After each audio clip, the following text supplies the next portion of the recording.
משחקים כאלו בהם לא שולפים כרטיסים אדומים אלא רק ירוקים, את זה עוד לא ראיתם. בפעם הראשונה השתתפו ילדים יהודים ובדואים בטורניר ליגת השכונות בירוחם. הפרויקט הפועל בשכונות וביישובים בפריפריה מאחד את הילדים דרך האהבה לספורט. כתבתם של זוהר גואטה ולינור אלאלוף.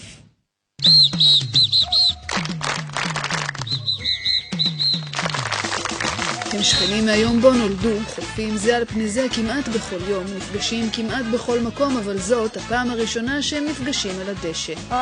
حاسس انه ليش غريب لانه اول مره نلعب مع اليهود يعني ملعب دشي كمان הילדים מדימונה, ירוחם, באר שבע, כסייפה, ערוער, שגב שלום ורהט הם הקבוצות בליגת השכונות. הטורניר הזה מגיע אחרי שכל קבוצה בנפרד עברה אימונים ולא רק בשביל הכושר. עשינו להם הכנה טובה, כאילו שהם הולכים לפגוש קבוצות מתרבויות אחרות, צריכים לכבד את האדם, לא משנה כאילו מאיזה מגזר, מאיזה עדה, לא משנה מה מדברים. انا خايف شوي כן, לא חושש קצת. ليش خايف? عشان بخاف لو اخسر. זה פרויקט כדורגל שמאפשר את המפגשים האלה. התנאי הראשון הוא לא רק לדעת לבעוט. קודם כל הלימוד זה החשיבה הכי גדולה בדבר הזה. אחר כך הכדורגל. על המגרש אין כרטיס צהוב ולא אדום. אפס סובלנות לכל מה שהוא לא חברי, נקודה.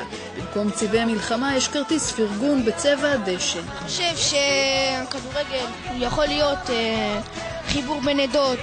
הוא יכול להיות הצלחות בין שחקנים.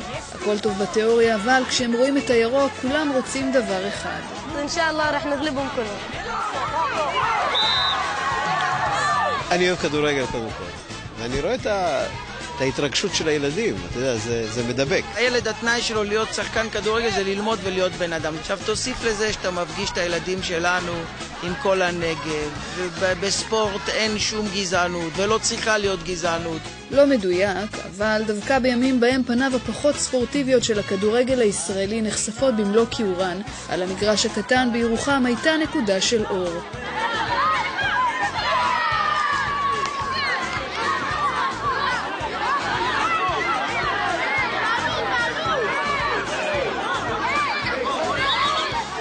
בסדר, אנחנו לא נכשלים.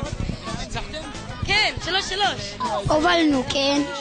זה משחק ראשון, התרגשות, ועשינו טקו עם טעויות של ההגנה. בהתחלה הייתי רגוש קצת, אבל עכשיו אני מתלהב. ועם ההתלהבות הזאת הם הלכו הביתה. בקרוב הם ייפגשו שוב, קצת פחות בחשש מאחר.